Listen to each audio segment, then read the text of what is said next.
We have another egg cutting. I definitely waited long enough.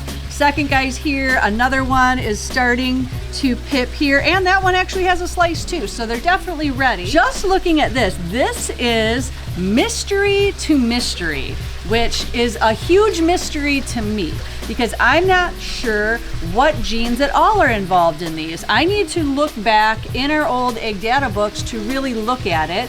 Now I can have some guesses looking at what I see in here, but I can tell you these adults are very strange looking and don't give me a whole lot of indicators. Now these babies obviously are looking different from what the adults look. I'm seeing a little bit of patterning here on the sides of this guy and no belly pattern and that crazy striping of patternless down the top and a really cool head. So the cool thing about this is this guy's already out, so we get to really look at it.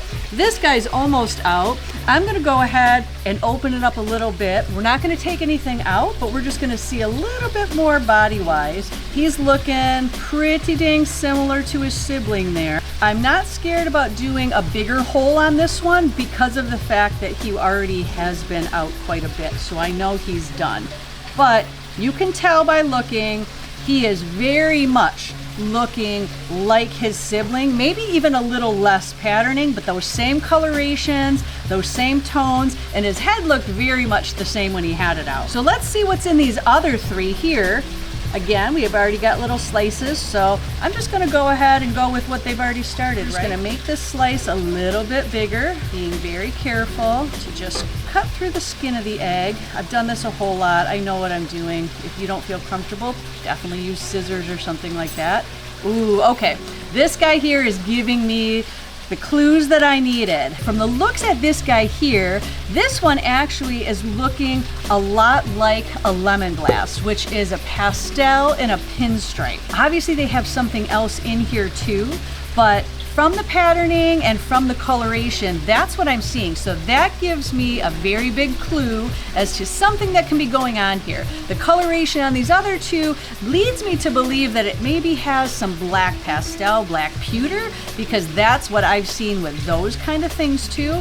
Let's go to the next one and see what else we might get clue-wise to decipher what exactly is going on in these mystery ball pythons. What are you looking like in here, guy? Oh, okay. So we're back to that same first color. Here, I'm gonna open it up a little bit more. His little head is there. Don't worry about the little bloodlines or whatever. This is all part of the egg and the egg sac. It is not attached to the animal. It's nothing hurting him. That's just all part of what goes on inside these eggs. You can see, like, this is one. Let's just show you right here. He climbed out on his own. So all that like dark nastiness in there is just the old blood. See, gross, doesn't have anything to do with the snake, doesn't hurt him or anything like that. So that's what you're seeing in this one. Don't think that he's hurt, doesn't affect the animal at all. He looks a lot like this guy here. I'm not seeing the little patterning we see on the one guy that's out, but again, they're not out either. And I'm not gonna push and I'm not gonna poke in there because I don't wanna disturb him. He might still have a little bit of yolk. We're gonna let him do that. All right, 3 out of the 5 have that weird coloring. What do you think this last one's gonna be? See if it looks more like the lemon blast. Does it look like something else? I mean, honestly, this is a surprise for me too. It's like opening the gift that you just don't know what it is. Kind of exciting. I like that better. If you just bred albino to albino, you know they're all gonna be albinos, right? When you're mixing stuff up like this, it could be anything. You just never know. It looks like we have another one of these guys. Most of these are going to look very similar. Not the lemon blast, but this patternless mutation, which also makes sense because both the mystery parents I bred have this kind of look and coloration on them too. So, that is very interesting. A little bit, I wouldn't say confusing, but just makes me scratch my head now as far as thinking about what these could be. I'm definitely gonna go ahead, I'm gonna go back, I'm gonna go in those egg books and really kind of try to pinpoint what kind of weird mutation this could be while ruling out the normal ones that he bred to produce these two. So I will keep you posted on that, but this clutch is awesome. I'm super excited to produce these guys, and I will keep you posted. Guys, remember the other day when we filmed that video for World Lizard Day? And just right over here behind me, Spencer found those eggs as we were down here randomly. We're here with good news. A gargoyle egg, nice and fresh looking. That's amazing. It's always good day when we find good eggs. They hatched. So obviously they had been in there for a little bit, but I'm excited to see. I haven't even taken a peek. This is my first time. Now these guys were gargoyle geckos. So, oh my goodness, look at how tiny. Oh, you forget, just like, oh, and crazy, holy crap. Hopefully it stays in my hand. Look at how cute this little baby is. Oh, and there he goes, very fast. Very cute. These are adorable. Honestly, I'm gonna put my glasses on because I can't even see without them. Oh my goodness, he already has little red on him. Now these were really pretty. This is an orange to a red stripe was the breeding there. We had 2 eggs. This is, whoops, this is one of them. Super cute. Let's go look at the other one too. I just love it when these guys hatch. We still have a few other eggs that are sitting there waiting. Hopefully we can catch some of those guys a little bit earlier, but Spencer had surprised me. Oh, this one is very fast too. Okay. Whoa, whoa. Oh my goodness. This guy's got really nice striping already on it. It also has like a lot of little orange on it, which honestly for ones this small is really kind of good. That means these two will probably have some really good colorations. We usually wait at least a month or 2 before we offer them up on the site. That gives us a chance to see what colors develop, patterns, as well as the bigger they get, the easier it is to sex them. We always like to make sure they're well started before we sell them. And like I said, just kind of get a little bit of better idea of what they're gonna look like. But how exciting is that? Both of those eggs hatched. We didn't even have to wait very long, and they're cute as heck. But I do have one other gecko that is also hatched too. I believe that one's a crested gecko. So let's take a look at that one next. All right, I lied. So it wasn't a crested gecko. It's actually another gargoyle gecko. They come in different patterns. So this one is more of a blotched. So you can see how the other one was very stripy, and this guy has obviously more of a blotch pattern. Really pretty, lots of coloration again, little like nice oranges and stuff in there. And this guy, whoop, very fast. You know these guys are fast and like to hop. He's actually doing pretty good actually. So we got pretty much all the variations that we have between those 3. Oh my goodness, there is nothing better than little tiny babies. All right guys, we've got one of our last ball python clutches. Honestly, this one is probably one of the last. I think I have one girl that may or may not lay. Not really sure on the fence. This is the last one I knew for sure. This is an exciting one. So it's part of the Lori group. So this is a Lori pinstripe, and I bred her to a super Lori leopard. I'm not sure what's gonna come out of these eggs, but it looks like she's got a good clutch. I did a peek when I just checked. It's a pretty good sized girl. So it looks like a pretty good clutch. Oh, don't flip them, girl. All right, there we go. Well, I'm gonna candle that one anyways. You can see she is a really good sized girl. She gave us some good ones. Couple slugs. This guy here was the roller. I'm gonna put it right there. What do we got? Oh yeah, these are really fresh. They're not even stuck together yet. So 1, 2, 3, 4, 5, 6, 7 that are 100% good. These 2 are slightly stuck together. And then we got 2, 4, 5 duds and a boob. Again, this one, I would say 70-30 chance. I always set them up because why wouldn't you, right? But we'll just put that one right there. Get rid of these guys. I'll get this girl a fresh paper in 1 second. I'm just gonna put her away so she's not stressing out while I set these guys up. This is actually a pretty good clutch. Those 2 I'm gonna leave. These ones I will candle. So I'm just gonna put them in here, take them over to the dark room, candle them. I'll candle the boob too, because why not? That's what she said. And see, this is a really good clutch though. Yes, there was a lot of slugs, but honestly, I'm not gonna be mad about it, especially because it was that super Lori leopard. Now, I see that the super Lori gene is sometimes still kind of weak and doesn't have maybe the best fertility, or still there's some deformities that come out of it. So again, having that to her, I'm not mad at all about it. I'm actually very curious to see, again, have to go back. I've been out of the breeding for several years, so in my mind, I can't really remember what we may or may not have produced in that, if he ever even did that pairing before. But Either way, it's going to be a nice surprise for me, and I'm looking forward to it. All right, well, let's not waste any good/bad eggs. So let's feed off some monitors some eggs. Chung, do you want an egg? Oops. Come here. Are you interested in this? Oh! Holy crap, she took that so fast. Oh, there goes the mess. Hopefully she doesn't start shaking it.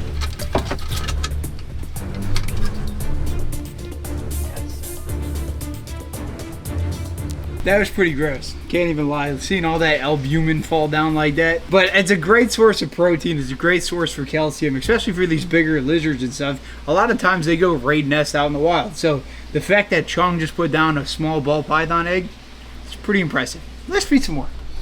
We need to clean up on aisle 1. So we know Grits the white throat loves eggs. Grits, come here.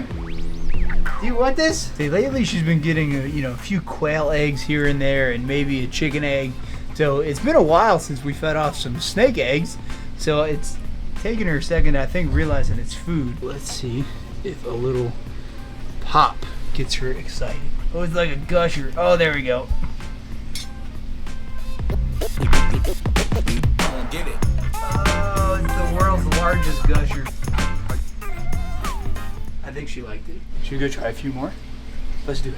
Now we're gonna try AJ. So AJ has never had a ball python egg before, because obviously when we got him, we weren't really breeding snakes then. So now that we are again, it is fun to give him a little treat. So again, Grits took it pretty good. He's more interested in the camera than he is anything. Here. I think you wanted it. Listen, you can pop it or you can swallow it. Okay? No. Don't explode.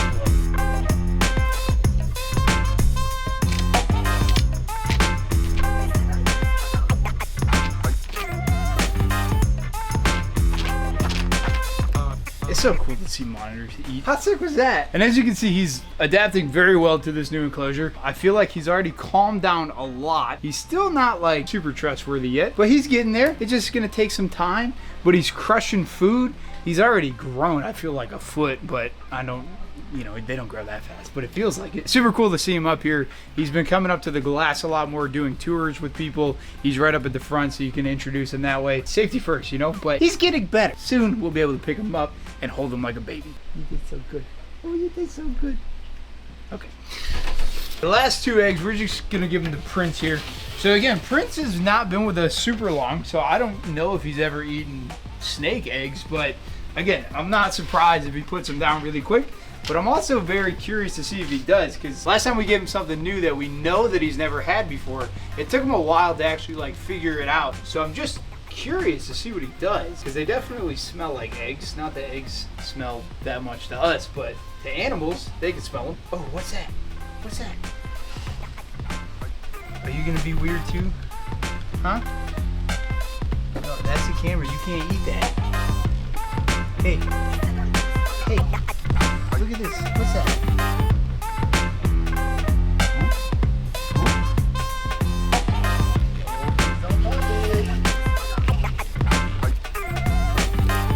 Ooh.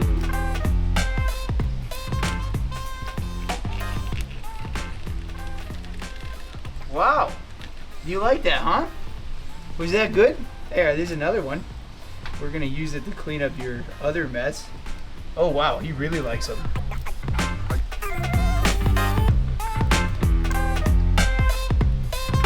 It is so crazy also. Ball python eggs are almost like leather. They're not the easiest thing to just pop. And the fact that monitors can just grab them and their teeth just sink in and pop them instantly, it just goes to show how strong their bites are, but also how sharp their teeth are. That's just insane to me that they do that. When I try to pop them with the tongs, you have to shove it in and they just barely chew on it and it pops. Insane. That's pretty much all we have, guys. Just a little quick fun little feeding thing. Again, we don't like to waste stuff around here. Obviously the eggs were bad. They were gonna have babies, so just a fun way to get rid of them. The animals get a little enrichment, a little extra nutrients today, and today's another feeding day for them, so they're gonna get fed their normal food later. But just a little quick treat for them, a little appetizer. It's like some mozzarella sticks. Gotta get that the marinara, except this marinara is yellow.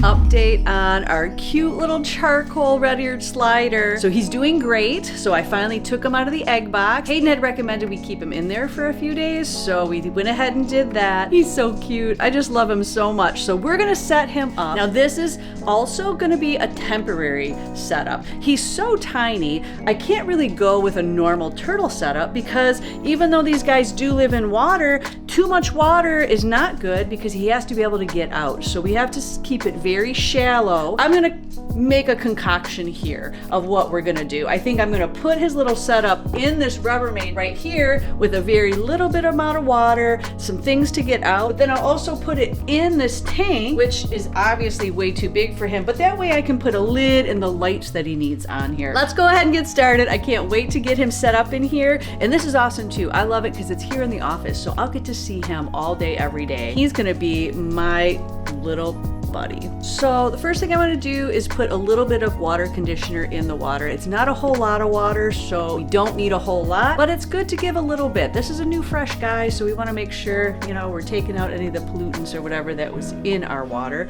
So I'm going to go ahead and just put a little bit in there. And again, not too much.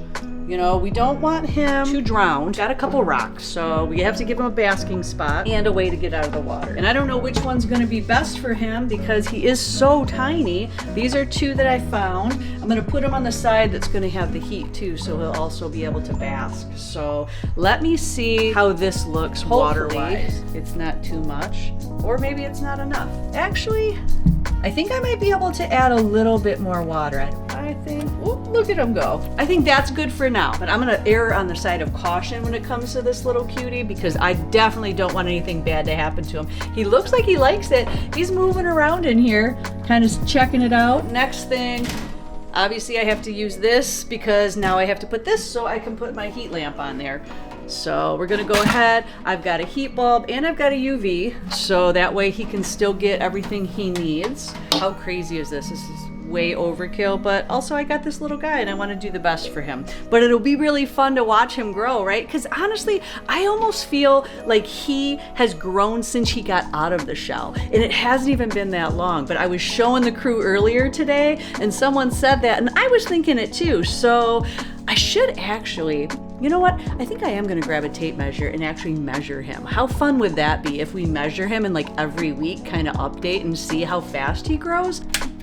He's got a little heat, he's got his rocks, he's got his water. So right now, that's everything he needs. Again, he's over here in the office so we can keep a really close eye on him. Oh, I just love this. There's nothing like a great office pet, and he is going to make a cute one. And by the way, too, I have decided on a name on him. Thanks to whoever threw it out in the comments, but his name is Obsidian. I think also his last name will be Torch. Someone threw that out because of Minecraft. You go ahead and put it together why that one makes sense. I laughed when I heard it. So, Obsidian Torch. I did grab a tape measure and a scale. I'm gonna document exactly how big this little guy is right now.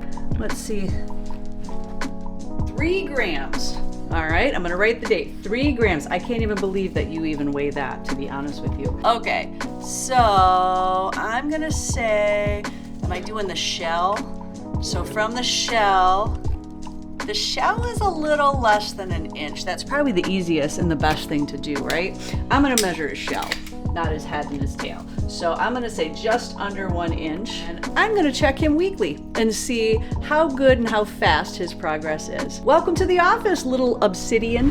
Back to hatching. This is another clutch that I had. Not the most exciting, but actually I don't care. I was still happy for it. So I took an albino pied and I bred it to a het pied. Let's see what we got out of these. Now these guys hatched really fast, didn't have a time to really cut them, but it looks like we have a mix. So we've got a mix of pieds and then normal looking ones, but all of them are going to be het for albino and pied because that male was an albino pied. That's the way those genes work. So let's see what we got here. So we've got 1 beautiful pied, 2 beautiful pieds, 3, and it's so cool because these guys here are very wiggly, but as you can see, they vary so much in the white, and you never know what you're gonna get. Doesn't matter if you got high white or not, The odds of what kind of pieds you're gonna get are always varying. I lost count, so that's 3, 4, 5. Another one, and sometimes the ones with the less white are actually the way cooler pattern because it really whacks out those patterns. Here's another one. Really good odds with the pieds. And believe it or not, let's see, this guy is still considered a pied, even though it just has that little tiny bit. Doesn't matter, still a pied. So 1, 2, 3, 4, 5, 6, 7, and 8 pieds out of 12 eggs is not bad at all. Those are really good odds. These guys are really cool. The other ones are all going to be normal looking, but again, oh, all right. So this is what I'm gonna do. I am definitely pulling a Brian here. This is not what I normally do. Okay, we're gonna put these wanderers away, but look at these 2 little guys. These guys 100% were twins. I can just tell because they're half the size of the other ones, right? But they're super tiny, super cute. And so we've got 2, 3, what did I say? 4 normals, actually 5, because I still, believe it or not, have 1 in the egg that definitely looks like a normal. So these would, all 3 or all 5 would be het for albino and pied. All these pieds are 100% het for albino. I really like the odds that we got here, and honestly, it's a really great mix. We've got a little bit more higher whites, some very low whites, but make for such cool looking wacky patterns. So as much as I love a good high white, I love the ones that are the low white because you get those really pretty colorations and stuff. This is really cute, and I've got 2 little tiny cuties that look good and healthy. So even though they might be half the size, they'll be just as good as these other ones. All right, guys, and you know what Brian loved? He loved the smiley face pieds, and look at that, we got one. It's actually a little kind of a Halloween-y looking smiley face, but it's definitely a smiley face. I don't know that we'll keep them, but we'll definitely, if they're on the website, mark him smiley, so you can keep your eyes out for that. Hope you guys enjoyed today's video. If you did, there's a playlist that you can watch all kinds of videos. You can also hit that subscription button. It would mean a lot to me. Also, hit that like button while you're down there. Have a wonderful day, Reptile Army. Remember, be kind to someone, and I promise I'll see you in the next one.